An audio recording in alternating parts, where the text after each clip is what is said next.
أعوذ بالله من الشيطان الرجيم بسم الله الرحمن الرحيم الحمد لله رب العالمين والصلاة والسلام على أشرف المرسلين سيدنا محمد وعلى آله وأصحابه أجمعين رب اشرح لي صدري ويسر لي أمري واحلل عقدة من لساني يفقهوا قولي أما بعد.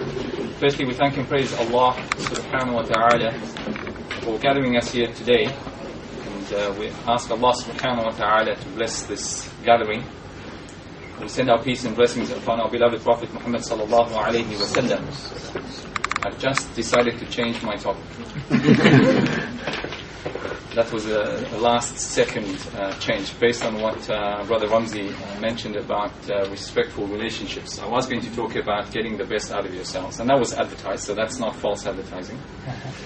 But khair inshallah. Thank you very much for inviting both of us to share some thoughts with you.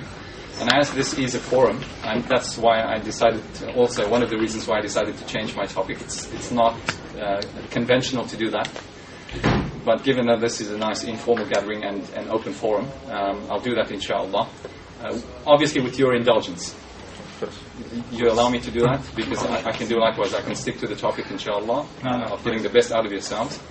Or I can present to you some thoughts that I presented the other day at an interfaith forum organized by the New South Wales Government Community Relations Commission as part of its community engagement project. And we're talking about respect, so that's what prompted me, the word respect prompted me to do this. And the title of the forum was called Religious Freedom in a Multi-Faith Society.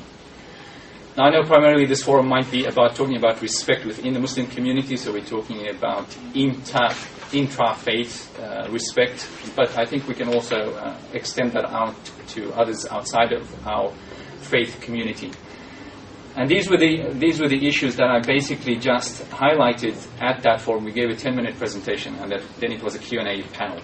Myself, a Christian religious leader, a Jewish religious leader, and a Buddhist. And we all had to address this topic of freedom of religion in a multi-faith society. And what I started out was quoting Professor Gary Boomer. Some of you may know him from Monash University. He wrote a paper in 2006 titled The Challenge of Religious Diversity and Revitalization to the Secularity of Australian Universities. And basically in his paper he was making the case for the fact that religion has been revitalized in Australia. This was back in 2006. And that secular normalcy is under challenge, is being challenged by this new religious revitalization. And that perhaps this is being challenged because secular modernization or modernism is failing. That was one of the reasons he was speculating for that, and that religion is becoming more diverse, especially in Australia. If you know the history of Australia, then religion was mono-religious from its early beginnings of the country, the nation state as we know it. But over recent years, it has been changing. And then with this comes the concern for social cohesion. So the question is being raised and discussed: is the social cohesion of Australia under threat? Because religion is revitalized and is threatening, or challenging, not threatening, but challenging the secular normalcy. And then the issue also of religious identity comes into it, because as Muslims, especially our sisters wearing the hijab in the public space, they are clearly identified as such. And this is also presenting a challenge for the secular public space. What was interesting, and this is a quote that in his paper that I highlight and I often repeat, and this is what he said. He said, Professor Boomer highlighted that Australia has been multicultural and multi-faith for well over 40,000 years. Shall I repeat that? Australia has been multicultural and multi-faith for well over 40,000 years, with the brief period of seeming monoculturality in the 1920s an aberrant blip on the otherwise long history of diversity. That's an important aspect of this country to know. And then the question came in, I raised the topic of post-modernity, because this was a talk that I also gave previously at the Australian National University about post-modernity. Dr. Tariq Ramadan refers to it as a crisis of modernity. So we have entered a period now, post-modernity, post-modern world. I know some of the Muslim countries haven't even entered modernity, so that's another story. But we're dealing with Muslims here in Australia today. So how do we deal with post-modernity, and what does it actually mean? And he says that it is a reaction to the stifling political culture of centrist liberalism. So that's also challenging the centrist liberalism in politics that we face right now. And the aftermath, the normative structure of unlimited freedom and a culture of irreverence that modernity has deliberately fostered to subvert God has now turned upon its own creator. So we have a few challenges, right? I hope this is not too provocative for you. Right? You guys can manage these, because I think it was a bit too out there when I gave this presentation. Someone's not happy. And amongst all of this then, where is Islam? Where does Islam fit in all of this? In fact, Islam is where?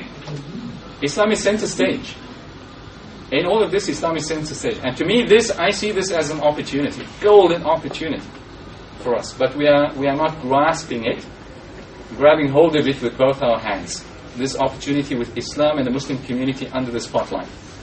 September 11, the Bali bombing commemorations are happening right now.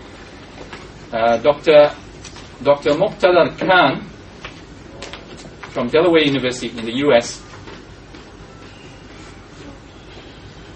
suggests that violence, or the phenomenon of terrorism, is an extreme manifestation of post-modernity.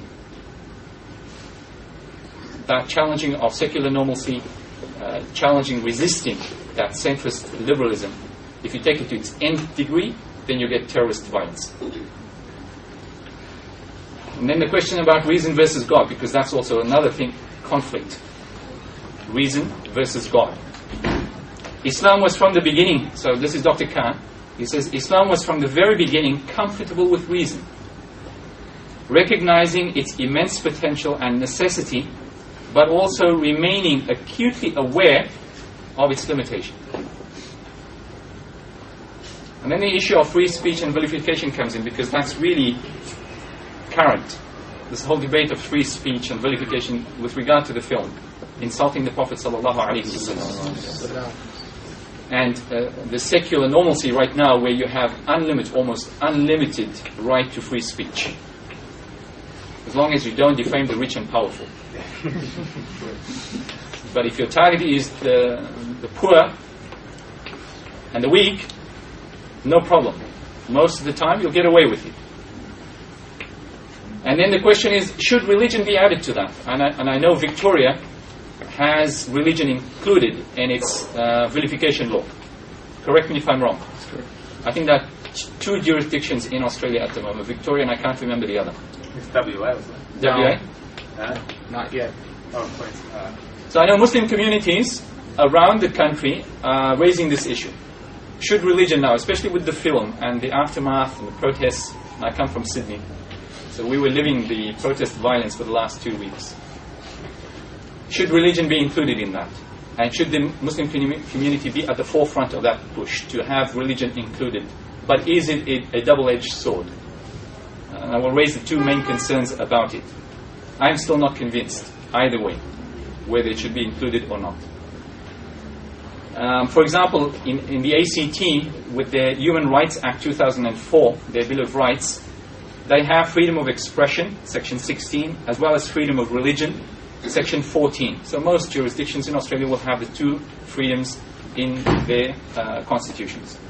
But there is currently a proposal in the ACT to include religion amongst the four that they currently have. They already have.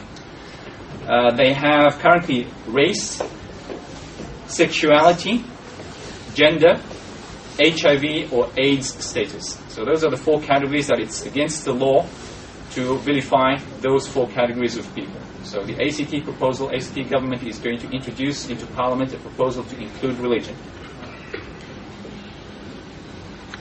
The concerns with including religion, the one concern is, will it begin to restrict freedom of speech? Will it censor people now? Can people no longer criticize, for example, criticize Islam, as they have been doing at will since September 11th? Whole industries have been started criticizing Islam and Muslims, right? People are making millions. People are writing books. I was a Muslim before, and this is what's wrong with Islam. Right? You know that bandwagon. But the other real concern is, will it affect positive discrimination? And this is something that the Muslim community needs to seriously consider. For example, Muslim schools that have employment policies to only employ Muslim staff. Will they be allowed to do that or not? I know you had some problems here in Victoria with swimming pools needing to go to the whichever regulator it is and get an exemption from that regulation to have sessions only for women, for example, because it's gendered then. So those are some of the concerns that we need to look at. Then the question of Islam and freedom. Islam on the question of freedom, of religious freedom, plurality, freedom of religion. What does Islam say about that? Is the perception out there that Islam does not endorse religious plurality? But obviously we know that's not the case, that Islam does endorse and accept pluralism. For example, Allah subhanahu wa ta'ala mentions in the Quran, and if your Lord had willed, those on earth could have believed all of them, all together. So why would you then force people to become believers? So this is from Allah. Allah is saying that Allah created everybody. Allah gave people freedom of choice. If Allah willed, He could have made everybody believe. And this is something that Pauline Hanson wanted to do, right? With her One Nation party. Not become believers, but believe in the same worldview, her worldview. But Allah says no, Allah gave people freedom of choice. So we can't force people to believe in Allah subhanahu wa ta'ala. And in fact, that's the highest of all things, which is to believe in Allah subhanahu wa ta'ala. And then the other verse, that there be no compulsion in religion, for truth stands out clearly from error. And this is the challenge that Allah subhanahu wa ta'ala is presenting to Muslims. If truth stands out clearly from error, let that speak for itself. But truth merely through words, is that enough? Or does that truth need to translate itself into action, into the behavior of those who carry that truth? And that's where I think we fall down. And then I presented the example of the Prophet ﷺ engaging in interfaith dialogue. This is not something new. So you have some people complaining, why are Muslims participating in this new bid'ah, this new innovation of engaging in interfaith dialogue programs and stuff like that. I don't know if you've heard that here. Do you have that problem here in Melbourne? Would people complain about engaging in interfaith dialogue? But they forget that our beloved Prophet ﷺ, in fact, engaged in it himself. The Prophet ﷺ, and the example that I gave, the incident that I recalled, was when the Prophet ﷺ met with a delegation from Najran, from Yemen. There were about 60 Christian leaders meeting with the Prophet ﷺ. They came specifically, they came to meet with the Prophet ﷺ. And where did the Prophet ﷺ host them? Where? In his own masjid. And when it came time for them to perform their particular prayer, which includes aspects of shirk, where did the Prophet ﷺ allow them to perform their prayer? In his own masjid. Many Muslims don't know this history of Islam. So we need an extensive awareness campaign to educate Muslims about this as well. What were they discussing? They were discussing serious topics, serious issues of monotheism, of the Trinity, of the status of Jesus, alayhi salatu wassalam, in Islam versus Christianity. So they didn't sidestep, and this is what I don't like sometimes about these interfaith dialogue programs. They focus so much on the commonalities, which is a good thing to do, but they do it at the cost of really coming to grips with the differences. And how do we respectfully, this is where the respect comes in, how do we respectfully engage in difference? in a dialogue on these really difficult questions. So now I'm talking about difficult questions about religion challenging secularism, but also Islam challenging other religions, core beliefs. And this is where the issue of, and some religious groups don't want religion included, because then if Muslims say that Jesus is not the Son of God, Christian groups can then challenge that and take Muslims to court and say that you are vilifying core belief of our religion. Have you thought about that? Have some Muslims thought about that? Right? Because they say that Jesus is the Son of God. So now you come and you say, no, Jesus is not the Son of God. Jesus is a prophet of God. Are you vilifying a core belief of this? So that's why I called it a double-edged sword. But anyway, so I mentioned this example of the Prophet ﷺ, and that this example from this example of the Prophet ﷺ, we learn to go beyond tolerance. Because tolerance is just putting up with somebody. Islam says no, respect the others. Because what you're doing is you're respecting the choice that Allah subhanahu wa ta'ala gave to those people. The choice that Allah gave you, Allah also gave it to them. So respect Allah's choice. They choose not to believe, respect that. Accept it, deal with it. Let the truth stand out clearly from error. And Allah subhanahu wa ta'ala says in the Quran, "Ud'u ila sabili rabbika bil hikmati wal maw'izati al hasanah." Invite them to the way of Allah subhanahu wa ta'ala, despite the fact that they rejected. Invite them to Allah, but do it with wisdom and beautiful admonition. Beautiful speech. That's the challenge for us. And that's where the respect and respectful engagement comes in, defined to us by Allah subhanahu wa ta'ala in the Quran. So it's not condescension, it's not arrogance, it's not belittling, it's not putting them down. And I will come to the next verse where Allah subhanahu wa ta'ala, on freedom of speech, what is Islam's position on freedom of speech? Islam says that it is not unlimited.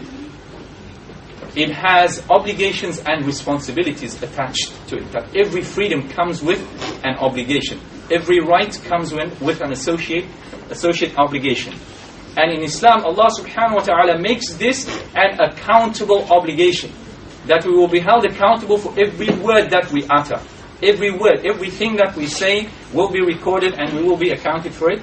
And Allah subhanahu wa ta'ala tells us in the Quran, do not insult those whom they call upon besides God, besides Allah, lest they, out of spite, insult Allah in their ignorance.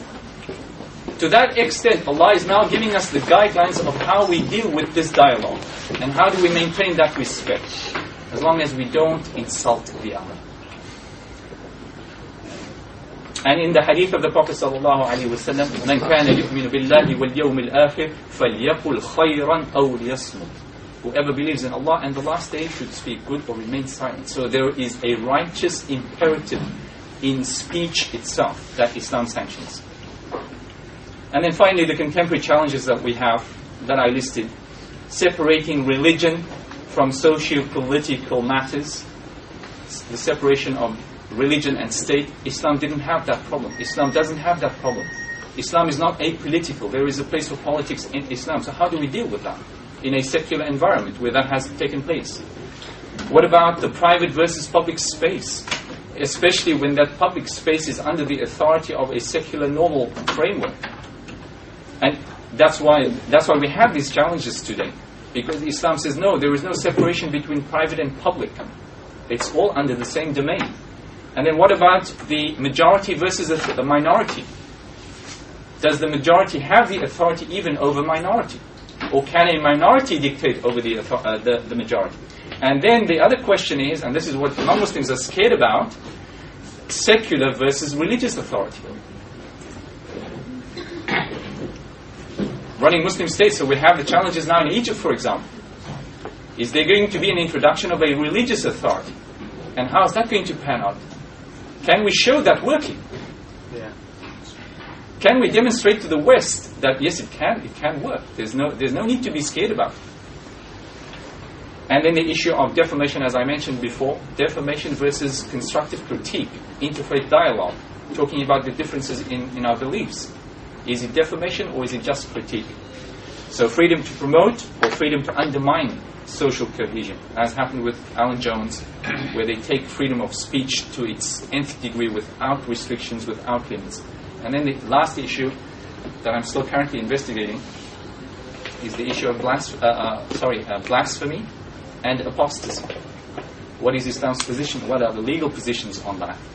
And how does that fit? How does the issue of blasphemy, when the secular normal now has completely taken blasphemy out of the equation, but it currently still exists in some Muslim states? And how does that fit? So that's what I mentioned before. Some Muslim states haven't entered into modernity, let alone post-modernity. So the question of blasphemy is something that Muslims living as minorities in a Western secular state, we are confronted with these issues now. And how do we address those challenges? So khair, inshallah, I hope that wasn't too much for you. Just to put on the table all at once. Jazakallahu khairan.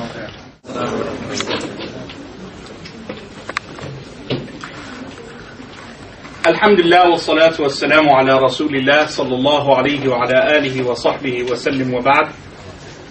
Always we begin by praising Allah subhanahu wa ta'ala, sending our prayers of peace upon the Messenger Muhammad sallallahu alayhi wa sallam. We testify with firmness and conviction that none is worthy of worship but Allah, and that Muhammad sallallahu alayhi wa sallam is his worshipping slave and final messenger sallallahu alayhi wa ala alihi wa sahbihi wa sallam. One of the unique characteristics of our faith is that it's built on surety. It's built on what we describe as yaqeen, certainty. And for us as Muslims, we hold that which was revealed by Allah and that which has been authentically reported from the Messenger Muhammad ﷺ's life as being primary sources of evidence in how we lead our life, how we govern ourselves, how we build relationships, how we dissolve them, how we interact within them, what relationships are permitted, what are not. And therefore we have a code of conduct that is not just constitutional, but it's in fact spiritual. And Allah subhanahu wa ta'ala therefore manifests for us in the Quran an example in all aspects of our life.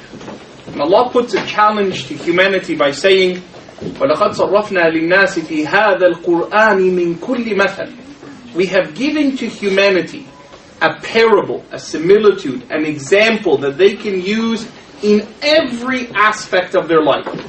So whether you're looking at family relations, whether you're looking at husband and wife relations, whether you're looking at trade and commerce, whether you're looking at life and death, whether you're looking at penal law, whether you're looking at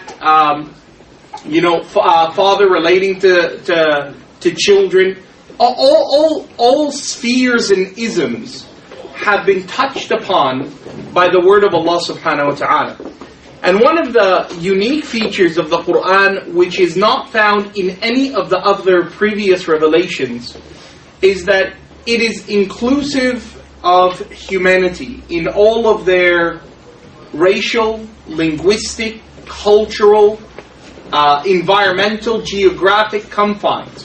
In fact, it was relevant at the time of the Prophet Muhammad sallallahu alaihi wasallam, remains as relevant today, and continues and will continue to be equally relevant up until the end of time. And in coming to understand that vantage that as Muslims we seek to always instill in our heart, that we were created by Allah subhanahu wa ta'ala with a purpose. And I really want to begin by talking about respectful relationships, by respecting ourselves.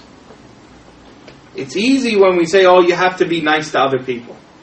And in fact, when anyone talks about respect, they're usually talking about how you conduct yourself with others. But in fact, Allah subhanahu wa ta'ala talks about the honor and respect that is endowed within us, that we are to cherish within us.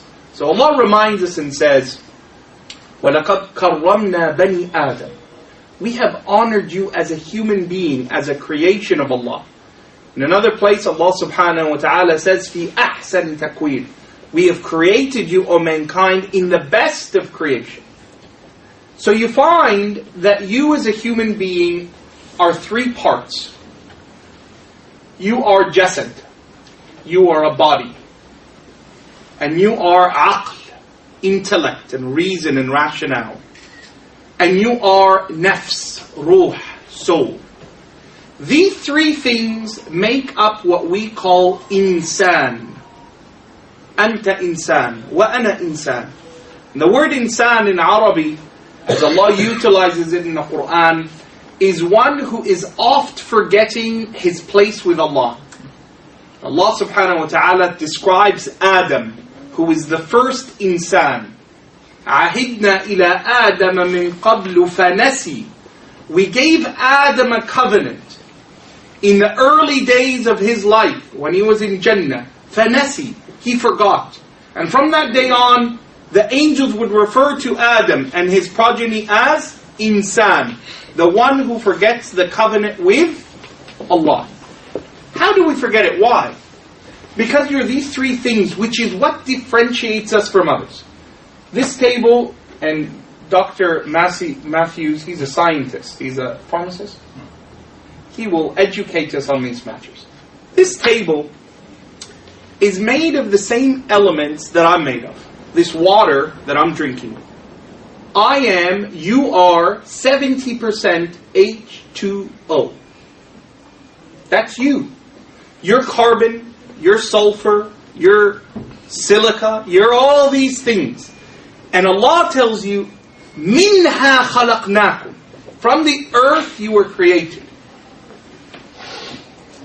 To such a degree that Allah shows us in our times in modern science, that may Allah always give us health and prosperity, that if your heart weakens, and they need to change a valve, in the early days, they would take the valve out of a swine, a pig, which is 99% biologically, genetically similar to you. They can take that out of the pig's heart and put it in your human heart, and with Dr. Matthews' drugs, you can live. Because your body and the body of that animal is genetically the same, pretty much. Our bodies cannot be differentiated once they've decayed from the organic matter of the earth. مِنْهَا خَلَقْنَاكُمْ وَفِيهَا نُعِيدُكُمْ. And to it you will be entombed and returned. So you, like the animals, the things that walk around the earth, just like you, breathe the air and live, are the same body. But you've been given something a step further, which is aql, intellect. And this ability to reason, which is really much of what Dr. Matthew was speaking about earlier. And part of the clashes that you find is how people use that reason. Some things could be, you sometimes are astounded at how human beings conduct themselves. And what you'll see is an intellectual person. It could be the Speaker of the House, for example, can make fatal errors using his phone that cause him to lose his job, lose his family, disgrace himself, millions of dollars in lawsuits. You'd say, such a bright person. What happened? And what you find when you look at humanity is that some of the smartest people do some of the stupidest things. And our rationale, which Allah endowed to us, gave us, to return to Him, to look at what we have, tafakkur, and appreciate what He has given us as a connection back to Him, is underutilized. The third part, which now separates you from the other animals, because I can teach a chimp to hold a cup and drink from it, just like I can teach my young son Adam to drink from his cup without dropping it, to recognize patterns, to even read. We can decipher language amongst many of the other animals. There's levels of reason and rationale. But what you and I have that others don't have is our nafs, which is ruh. The word ruh and nafs are the same. Ruh when it's outside the body. Before it enters in you, it's your ruh. After it exits your body, it's ruh. While it's in you, it's your nafs. وَنَفْسٍ وَمَا سَوَّاهَا. The soul and the one who brought it to being, subhanahu wa ta'ala. This nafs is really the core of who you are. But we do things completely the opposite. With my young children, if they begin to cough or get sick, I look after their body really quickly. I run to the doctor. Help. What medicine? What illness is it? Diagnose it, fix it, cure it, help me. Go to school. I take them to Kuman and lessons and sit and teach and read. Jack and Jill went up the hill. Right? Learn. You look after the body and the mind. And one of the most under-neglected aspects, which should be the most looked after and nurtured aspect, is the nafs, the soul. So this young child, this young adult, this young man, this older man, this husband, this wife, this father, this mother, are looking after the first two. But they forget that what drives them is the nafs. Shaykh al-Islam ibn al-Qayyim, he says, the proof that the soul governs all the rest is that its departure ruins the rest. The moment your soul leaves, your badan collapses, your intellect ceases. The soul is the key to your life and my life. And therefore we begin our passage of respectful relationships by respecting that soul. And the dignity that Allah subhanahu wa ta'ala puts upon us in being given that soul is that He tells you to look to the other things that He has created without a soul. And then layers it by telling you to look to human beings who have a soul but have ruined it and now resemble animals. So Allah tells you in the Quran, as is in Surah Al-An'am, and in other chapters, Allah uses this parable in Surah Al-Furqan and others. He says that there are human beings, لَهُمْ أَعْيُنْ لَا يُبْصِرُونَ بِهَا. They've been given eyes they cannot see with. They can see, but they can't perceive with. وَلَهُمْ آذَانٌ لَا يَسْمَعُونَ بِهَا. They've been given ears that they can't hear with. وَلَهُمْ قُلُوبٌ لَا يَفْقَهُونَ بِهَا. And they've been blessed with a heart, intellect, reason, rationale, that they don't understand anything with it. أُولَٰئِكَ كَالْأَنْعَامِ. They are like cattle, animals. بَلْ هُمْ أَضَلُّ. No, they're worse, because they have a soul that they've ruined. They're not even at that level. Allah's not talking to people who don't know Him. He's speaking to you and I who have a measure of right and wrong, clarity, and an ability to choose how we conduct our life. And therefore part of our tawheed in Allah subhanahu wa ta'ala, the 7 steps of our belief, which is coming to faith, is really simple. Our respecting ourselves is submitting to Allah. And it's difficult for us at times to speak of this in a way where we don't regret some of our past behavior. You and I, to hear it or say it. So you have to regret mistakes that we've made in our life. And therefore our tawheed to Allah is the dignity and the respect Allah seeks for you within yourself in how you will conduct yourself in humanity. The first step of tawheed is ilm. فَعْلَمْ أَنَّهُ لَا إِلَهَ إِلَّا اللَّهُ. Knowledge. Know. Learn. Learn about Allah. Use your eyes to see, your ears to hear, your heart to perceive and understand about the majesty of the Creator. The world that you reside upon, the elements that are made up of you, that you replenish with a sip of water each and every day, is a remembrance of the one who provided it. And I want you to think, this cup of water, my dear brothers, my dear sisters, I want you to think about your life. This sip of water was meant for no one but me. Bismillah. Dr. Matthews has a separate sip of water. Now, when you look at water, I want you to understand, because this is qadar, this is belief, right? This water may have traveled millions of kilometers, over thousands, hundreds of thousands, millions of years. It might have been in an iceberg that dissolved in an ocean of salt water, that was evaporated and transpirated through plants and animals into the clouds. It might have rained down in Africa and came underwater and was tapped at a source and bottled and brought so that no one but me on this day and in this night can touch it but I. Allah. رزقكم في السماء. Your rizq is with Allah. فَعْلَمْ. Know with surety there is Allah. Ilm builds yaqeen, that certainty of faith. That when you take this sip, you're not just saying Bismillah. You're saying Bismillah because it reminds you that this has come down from the heavens. And Allah tells you in the Quran, وَاضْرِبْ لَهُمْ مَثَلَ الْحَيَاةِ الدُّنْيَا كَمَاءٍ أَنزَلْنَاهُ مِنَ السَّمَاءِ. Show them that the parable of their life is made simple by knowing that it's like the water that's descended from the heaven. This is your life.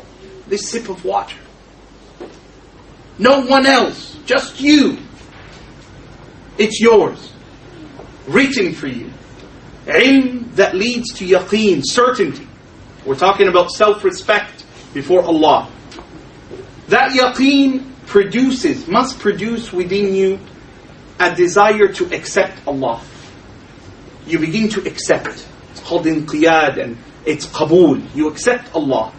And then you submit to Allah. That acceptance must transfer to submission. And there's things you submit to that at times you may not rationalize. And your intellect may come in its way. And you come to a point and you say, no, I need to think a little bit further. Even if I can't rationalize it, I follow it until it is deterred from me with proof from the word of Allah and from the statements of His Messenger Muhammad sallallahu alaihi wasallam. Knowledge, certainty, acceptance, submission, sidq, truthfulness. You become truthful with Allah. What does that mean? How you are in public, you are in private. How you are on the internet at home is the same way you are in the internet at work. You don't need your boss looking over you so that you don't do what's wrong. You're careful with your dealings with Allah. Sadiq. That truthfulness leads to ikhlas. It's only after you're truthful with yourself that you can ever develop sincerity with Allah. It's only after you can look at yourself in the mirror and return to Allah, remember Allah. Why do you think the Prophet ﷺ, when he teaches us to look in the mirror and we look nice, we say, Allahumma ahsin khuluqi kama ahsanta khalqi. Make my character as beautiful as you've made my appearance. To remind you of being honest in your dealings with yourself and others.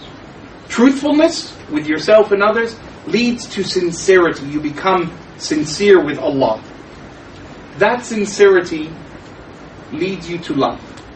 And the basis of our faith, the seventh pillar of our tawheed, is love. Loving Allah, mahabba. And that love of Allah stems through love of the Prophet Muhammad sallallahu alaihi wasallam. It stems then into loving your wife, loving your children, loving your neighbor. I want to give you a few quotes. I have 2 minutes. Al-Imam al-Ghazali, he says, now I want you to think about the gravity of your life and the decisions we make. Imam al-Ghazali says, if you have hurt someone absent-mindedly, and you remember, oh yeah, I said something about this person, or I took from this person, or I spoke ill of this person and he wasn't there to defend himself. If you've insulted, harmed, done something against someone, and you're no longer in a position to ask their forgiveness. They may have passed away, they may have traveled to another country, you don't know where they are, you might not even know their name. It might have been an insult and a grudge you made to an unknown person. He says to you, prepare extra good deeds, so that when Allah takes your good deeds and gives it to that man or woman, you have some left over for your salvation. Wow. You can't just say, Astaghfirullah, I'm sorry brother. Oh Allah, forgive me. You hurt someone. You think you can hurt someone. Anyone. Even an animal in this life. The Prophet ﷺ says a woman, meaning a pious woman, was put into punishment on the Day of Judgment. Why? Because she trapped a cat, didn't feed it or drink it. For an animal. Another one, the Prophet ﷺ says, Ahira, a woman, a lady, who, may Allah honor us, who would sell herself to others. She was freed from hellfire, expiated of her sins, because she untied a cat and gave it water. Don't ever overlook the slights and the insults that we harm any human being with. Whether it's property, life, honor, reputation, all of that is governed with Allah. Finally, I wish to end with a hadith of the Messenger Muhammad sallallahu alaihi wasallam, where he says, Al-Muslim, the Muslim, Man salima al-Muslimuna min lisanihi wa yadihi, is the one who, the Muslims who he lives amongst, who he interacts with in the masjid, who he goes into the shop and buys things. And Muslim, man salima al-Muslimuna min lisanihi wa yadihi. The one who is distinct as a Muslim is the one who, those who he interacts with all the time in his community, are free from his hand and his tongue. When mu'min, the believer, which is a step above the Muslim. Man aminahu nas. He doesn't now talk about other Muslims. The believer is the one who mankind, anyone, Muslim, not Muslim, doesn't make a difference, ala amwalihim wa anfusihim, or feel secure that they would never harm their property or their person. This is the teaching of our Messenger Muhammad sallallahu alaihi wasallam, and the root of respect to others is to identify our tawheed in Allah, to strengthen our relationship with the one who gave us the breaths we take and the sips of water we consume. أقول قولي هذا وأستغفر الله العظيم لي ولكم فاستغفروه إنه هو الغفور الرحيم. We have a short little bit of time that I just want to make sure that we get to quickly, have an opportunity to ask some questions before Isha. And I'm sorry for rushing through it, certainly because of the Isha coming from us very quickly. So I'm happy to take some questions from the floor for anyone who's... Is asked by our religion, for example, and you're a friend, but you know that that person, he knows what's right and what's wrong, but because he got the freedom of choosing what he want to do. But you as a friend, would you still, what do you do? Like, you know he knows what's right or wrong. Like, if you even give him nasihat, he still knows it. So, yeah, in terms of like my age, I faced a lot of that kind of problems. Yeah, I think there's a difference between freedom of choice to enter the religion and freedom of choice to comply with the religion. So we need to make that distinction first. So if somebody enters into Islam, then there are certain things that they have contracted or agreed to contract with, and they have willingly done that. So if there are obligations that as a Muslim I need to comply with, then I need to try my best to do that, and I need to have good friends like yourself to remind me. So when we find others that are in need of sound advice and encouragement to comply with the obligations to help us, then we need to do that. And obviously we need to do it in the best possible way because we care for that person. And we know that person has a contract with Allah subhanahu wa ta'ala, and our motivation is to help them fulfill their obligations just like we would like to fulfill ours, and have others advise and encourage us to fulfill our obligations with Allah subhanahu wa ta'ala. So it comes about the two things. Yes, we need to advise, we need to help, but also the how is important, how we do that to help them. is also very important, as opposed to if you choose a method that's going to hurt and cause them to rebel, then we need to refine the how, the method, the approach that we use. And you said that the nafs is the one drives everything of the body. But and I don't know that distinction you made. Is the ruh is called one after it leaves the body, and before that is called nafs. In the Quran, it's mentioned three different types of nafs. So, how will you be able to? What type of that will be? So you have, most of us who believe in Allah are a nafs al-lawama. And a nafs al-lawama blames itself. You do good and then you regret not doing more. Or you do good and then you do something not good, so you regret not having continued in the good. Or you do what is in clear error and you regret it and you return back to Allah. تَلُومُ نَفْسَهَا. So you're always regretful of yourself. There is a nafs al-mutma'inna, a soul that has reached a place of tranquility, equilibrium and balance in its relationship with Allah. It is pleasing to Allah and Allah is pleased with it. The third soul is a nafs al-ammara bis-su'. And this soul is the soul that invites one to sinful behavior and restricts one from good deeds. That's the soul where the shaitan sits back and takes notes from you and says, you're doing well. MashaAllah, continue. Right? Because your soul is driving you to greater and greater pursuits and distance from Allah. So therefore it is a nafs al-ammara bis-su'. It binds you to sinful behavior. So those three are characteristics of the soul, but the soul is one. And they ask the Prophet ﷺ, and Allah responds about ar-ruh, يَسْأَلُونَكَ عَنِ الرُّوحِ هِيَ مِنْ أَمْرِ رَبِّي.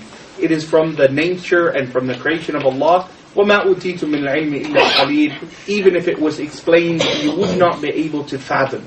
So it is from al-ghayb. But its characteristics are one of those three states. Jazakallah khair.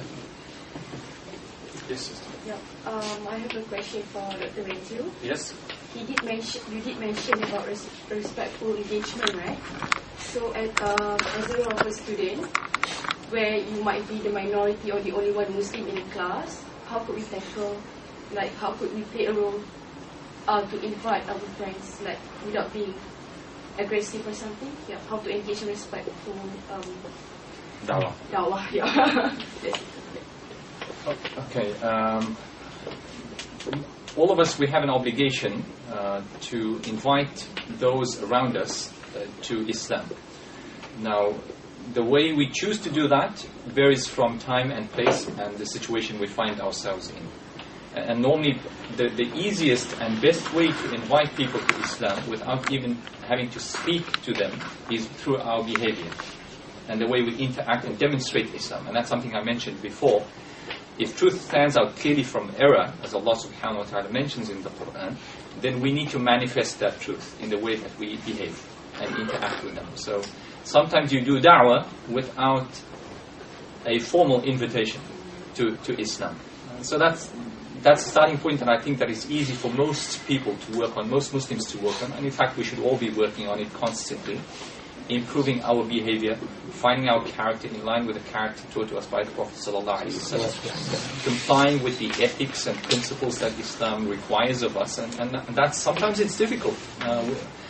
Difficult for Muslims to be ethical, principled, with the refined character. So I think there's a lot of work that we all, and I think we all acknowledge that we have a lot of work to do in that space when it comes to our da'wah through behavior. But then when it comes specifically to invite people, there you need to firstly try to build relationships with people to understand where they're coming from, what approach you need to use. And this is from the da'wah methodology that the Prophet ﷺ taught us. The Prophet knew his people, knew the people around him, and knew which aspects of Islam to introduce and to talk to them about. And you can only know that once you understand and establish the basic relationship. Sometimes you can do da'wah very easily, and there are many things. This is a huge topic, so I'm just giving you just some basic hints, inshallah. We live, as I mentioned before, we live in a secular environment, so sometimes talking about religion is hard. Because religion in the public space and talking about religion in the public space is a taboo. It's something that if you talk religion openly to people, they will say, please, religion and politics is something we don't talk about. So you'll hear that. So you need to be aware of that. So what you do is then you use surrogate methods of introducing the topic of religion. So you use food, you use why you're doing this, why you're wearing your hijab, for example. So you wait for those opportunities when they come about, then you grab them quickly and you talk about religion. I'm sorry, just to add something there. Often thinking between myself about the time of how it must have been Muslim Islam, the state of Islam, what it must have been like to have a country like Indonesia or Malaysia turn Muslim just through the interaction and trade between Muslims. Where are those Muslims? Why can't we just bring that back and have that level of quality that others around us who just through dealing with us find us at such a high level that they want to join our faith in order to achieve that. So one day we'll get there, inshallah, make dua, but through us as well, inshallah. Yes, sorry, Sheikh, I don't know if this is exactly on topic. In with Qadr, I was just wondering if you could elaborate a bit more on Qadr and free will. And I know it's a big philosophical point in Big Islam. matzo ball. How do you apply that same concept of Qadr and free will to, how do you balance that out in your personal and professional goals? You asked about the Dawah question. I wrote an article. I don't know if you guys read Muslim Matters. It's a blog, anyways. If you go to muslimmatters.org, I'm one of their specialists there, or one of their authors there. Just type in my name. There's an article called Undawah, and it talks about how people don't do dawah because of their behavior, and how behavior comes in the way of people coming to Islam or Muslims practicing Islam because of some of the things that we do. So it might be worthwhile to read that, inshallah. As for Qadr, sister, really it's three things. There are three levels of Qadr. One level is what happens to you. You have no control of it. And that's, many people they say, how can you believe, there's fate and, all this kind of stuff. There are things that happen to you. You could be at a red light, you're not breaking any laws, seatbelts on, you're parked properly, and a truck hits you from the back. Qadr. So, Qadr is confined in those three. Anytime you're asked about how does predestiny work, it's really with those two issues that are beyond our control, and the third one is in your control. So Allah has given you limits into what you have control over, and it's in the things that define you. Who you're born to, who your parents are, where you were raised, what country you're in. Not a single one of us can ever determine how they are here today as being part of their own effort. If you read for people like Malcolm Gladwell and some other writers where they talk about outliers and they analyze statistics. For example, did you guys know that 80% of professional soccer players were born January, February, or March? No, I'm being serious. Do you think those are lucky months? Oh, he's got to play for Arsenal. Make sure you give birth in January. You know why? Statistics.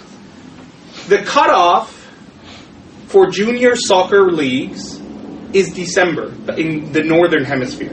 So if your son is born in December, he can play that year. So he'll be 5 years old. Oh, he's born in December? Yeah, he can start. But if your son was born January 1st, he's got to wait till next year. Which means he will grow for a full year.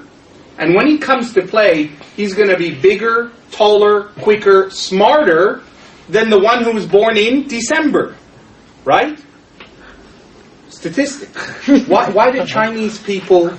Okay, we're getting really, Why are Chinese people better in math? It's a fact. It's not because they're Chinese or they eat fish like they tell you, you live lots. My dad would say, eat lots of fish, you'll do math better. Right? No. Why? Because when you count, you're counting sounds. You're not counting letters and numbers. And the ring in Cantonese, the sounds 1, 2, 3. Any Cantonese speaking people here? If you hear it, the 1, 2, 3, 4, 5, 6 sound phonetically the same. So when they count, they don't have to use more than one letter in their brain. So 1 and 5 sound totally different. But 1 and 5 in Cantonese sound very similar. So their brain, which counts the sound, not the figure, counts it quicker. So they're better in math. It's true. Right? Why is Bill Gates the richest man in the world? Or one of? Because his mom was... Why was he so good with computers? There were only 3 supercomputers in the United States of America when Bill Gates was in high school. 3! 3! One in NASA and one in the university that he lived next door to, which his mom was a fundraiser for. So because his mom was the main fundraiser for that university, they used to let her son use the computer at night for free. NASA scientists had to book it 3 months in advance, but Bill Gates is sitting there on this supercomputer every night playing games. Qadar. Right? If Bill Gates was born in Melbourne, he wouldn't be the Bill Gates, today. Right? Fate. Inshallah. I'm guessing we should probably wrap it up because I think the adhan is just about to be made. So we'd like to thank our speakers today, our brothers Sheikh Dr. Zakaria Matthews and Yahya Ibrahim. Also I'd like to remind everyone the event today was also co-sponsored by FAMC Victoria. Please feel free to log on to the Facebook page FAMC Victoria and find out about things that we're doing, such as the leadership program, about the Lead, Achieve, Inspire leadership program. Applications are actually open at the moment. We have, alhamdulillah, had the pleasure of having both sheikhs present full one-day sessions, I think at least once in Melbourne. So looking forward to people going through the self-tarbiyah that FAMC is focused on, the leadership qualities building, so that we can go out into the community and become those perfect examples of respectful relationships with others, inshallah, and starting with ourselves, inshallah. We'd like to thank you all for coming again today, and thank our Mashaykh, and we'll please enjoy and look forward to seeing you at future events like this, inshallah.